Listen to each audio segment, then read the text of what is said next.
Em nome do Pai, e do Filho, e do Espírito Santo. Amém. Naquele tempo, Jesus contou uma parábola aos discípulos. Pode um cego guiar outro cego? Não cairão os dois num buraco? Um discípulo não é maior do que o mestre. Todo discípulo bem formado será como o mestre. Porque vês tu o cisco no olho do teu irmão e não percebes a trave que há no teu próprio olho? Como podes dizer a teu irmão: Irmão, deixa-me tirar o cisco do teu olho, quando tu não vês a trave no teu próprio olho? Hipócrita, tira primeiro a trave do teu olho, e então poderás enxergar bem para tirar o cisco do olho do teu irmão. Não existe árvore boa que dê frutos ruins, nem árvore ruim que dê frutos bons. Toda árvore é reconhecida pelos seus frutos. Não se colhem figos de espinheiros, nem uva de plantas espinhosas. O homem bom tira coisas boas do bom tesouro do seu coração, mas o homem mau tira coisas más do seu mau tesouro, pois sua boca fala do que o coração está cheio. Palavra da salvação. Glória a vós, Senhor. Meus irmãos e minhas irmãs, hoje é domingo, é um dia de alegria, é o dia em que nós cristãos celebramos o sacrifício perpétuo e único de nosso Senhor Jesus Cristo. Como eu digo sempre, não deixe de ir à missa no dia de hoje. É muito importante. O evangelho de hoje está em Lucas, capítulo 6, de 39 a 45. Jesus, ele está falando para os discípulos por meio de parábolas. Quando nós ouvimos este evangelho de forma bem superficial, nós poderíamos usar a desculpa de dizer assim: então, eu não posso falar nada para ninguém, eu não posso corrigir ninguém. Imagine um pai não poderia corrigir os seus filhos se eles estivessem errados, ou a mãe. Os filhos, vendo os seus pais também no erro, não poderiam corrigi-los, porque vocês sabem que um filho pode corrigir o pai e a mãe com respeito, se eles assim estiverem errados. Porque o quarto mandamento implica os deveres dos pais para com os filhos, dos filhos para com os pais, das autoridades com aqueles que são submissos a elas e das pessoas que são submissas a essas autoridades. Enfim, nessa leitura superficial, como eu acabei de dizer, então nós não poderíamos falar nada para ninguém, porque todos nós somos pecadores. Lembram-se lá do Evangelho de São João, naquela questão da mulher adúltera, quando Jesus fala para aqueles homens, os fariseus no caso, olha, mestre, os fariseus falam para ele, essa mulher foi encontrada em adultério. A lei diz que devemos apedrejá-la. Eles estavam querendo pegar Jesus. Aí eles disseram, o que nós vamos fazer então, se a lei diz que devemos apedrejar? Jesus se ajoelhou ali no chão, começou a escrever e disse para eles, quem não tiver pecado, que atire a primeira pedra. Então, Jesus estava mostrando que todos eles eram pecadores. E claro, meus irmãos, todos nós somos pecadores. Então, diante do evangelho de hoje, quando Jesus diz assim, como podes dizer a teu irmão, irmão, deixa-me tirar o cisco do teu olho, quando tu não vês a trave no teu próprio olho? Hipócrita, tira primeiro a trave do teu olho, e então poderás enxergar bem para tirar o cisco do olho do teu irmão. Um cego não pode guiar um outro cego? Então, muitas pessoas se utilizam desta passagem do Evangelho e interpreta de forma incorreta, justamente para dizer assim, olha, eu também sou pecador, não posso falar nada para o outro, porque quem sou eu para julgar o meu irmão? E aí entra-se no respeito humano, e por entrar no respeito humano, aí entra uma outra questão. Seu irmão está indo para cair no precipício e você não fala nada porque você disse que você também é pecador. Novidade. Todos nós somos pecadores.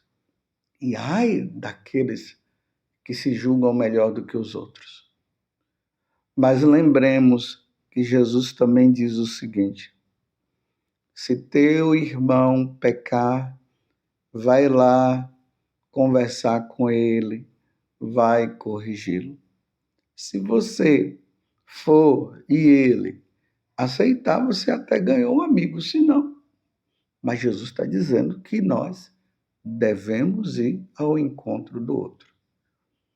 Mas contextualizando a situação deste evangelho de hoje, é que Jesus ele está querendo mostrar que as pessoas elas não podem se julgar melhor do que os outros. Vou explicar melhor.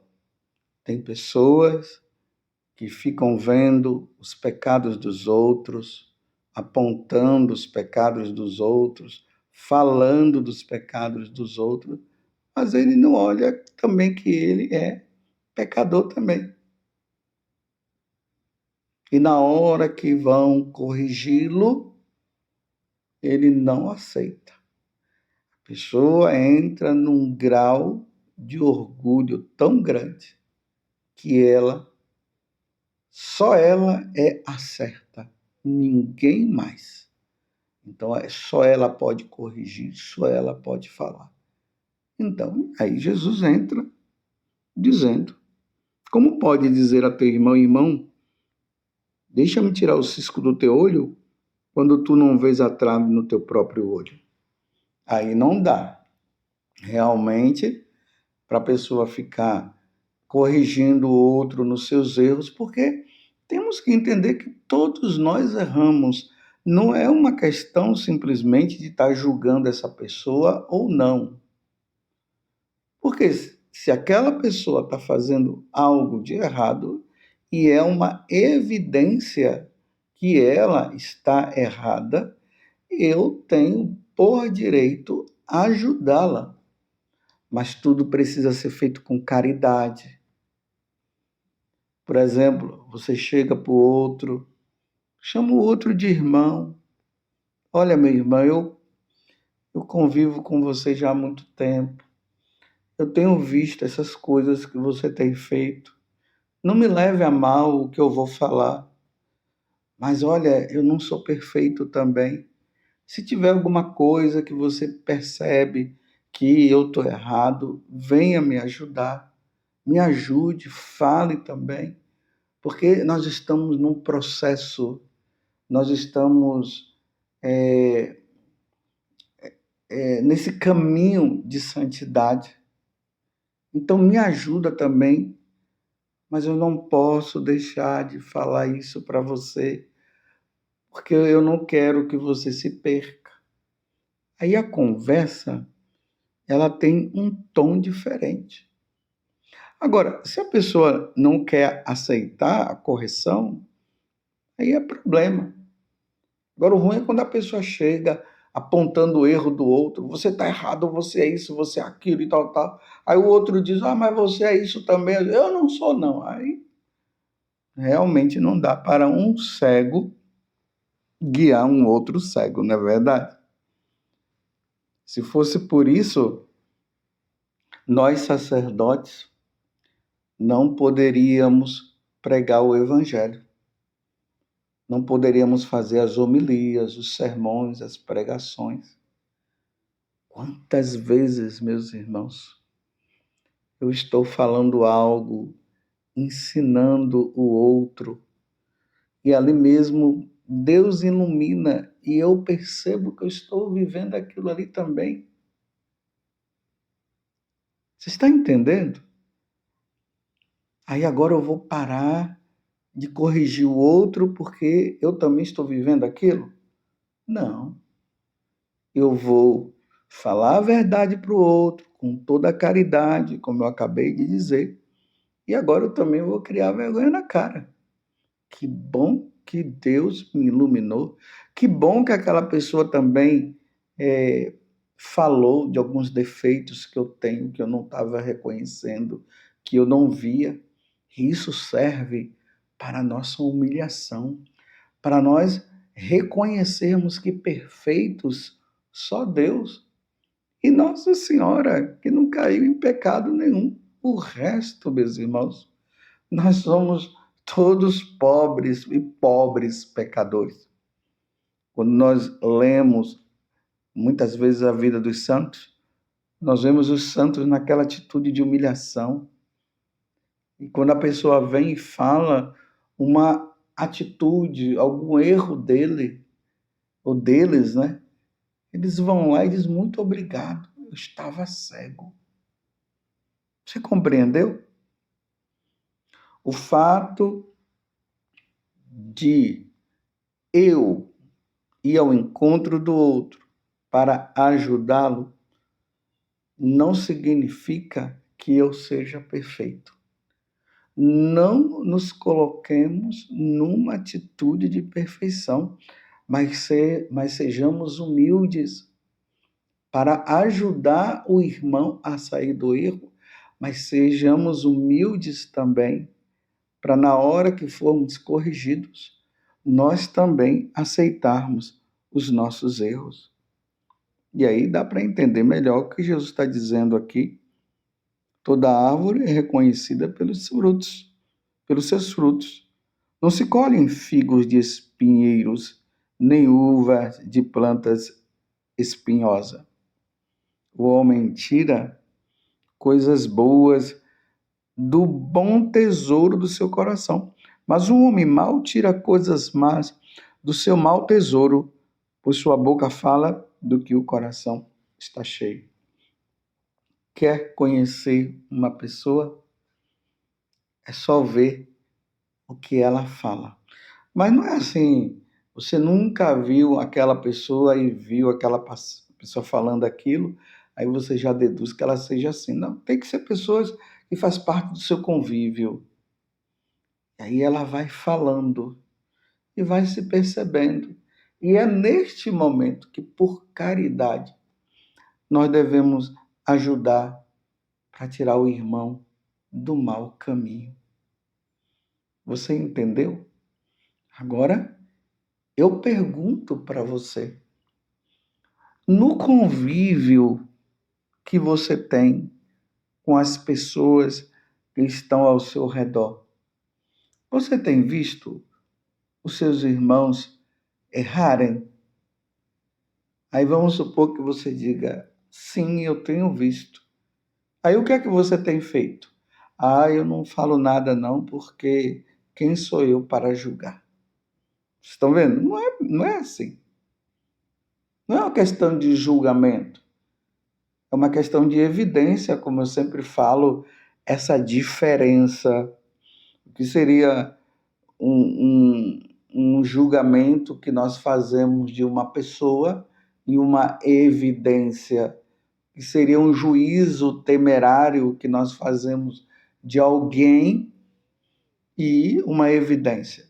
Bem, um juízo temerário, um julgamento que nós fazemos de alguém, é quando eu não tenho certeza daquela situação e eu acabo dizendo que é assim. E aí vem a difamação em relação à pessoa, a calúnia. E, na verdade, eu não tenho dúvida, e eu fico dizendo o que é. Isso é um julgamento, um falso julgamento. Agora, eu conheço aquela pessoa, eu sei que ela, assim, realmente, ela fez aquilo e é evidente que ela fez. Isso não é julgamento, é uma evidência. Agora, o que fazer? Ajudar. Vai lá com caridade, fala para aquela pessoa.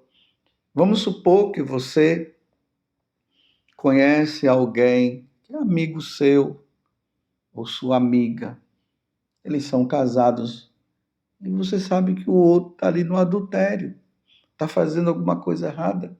Vai lá, chama o irmão e fala com ele. Corrige-o, ajuda, tira o seu irmão daquela situação. Ah, eu não vou não, porque Jesus disse quem sou eu para julgar, eu estou julgando o outro. Então você vai deixar o seu amigo continuar no adultério, você fazendo que não está vendo nada, e depois essa pessoa morre. E ela morre numa condição de adultério, não se salva por culpa sua, por você não ter ido, porque você interpretou mal, disse quem sou eu para ficar julgando, quem sou eu para ficar olhando. Não é, você não está como tinha antigamente, mas provavelmente ainda acontece no interior, aquelas pessoas que sentam na porta e ficam vendo a vida alheia e depois ficam fazendo comentários.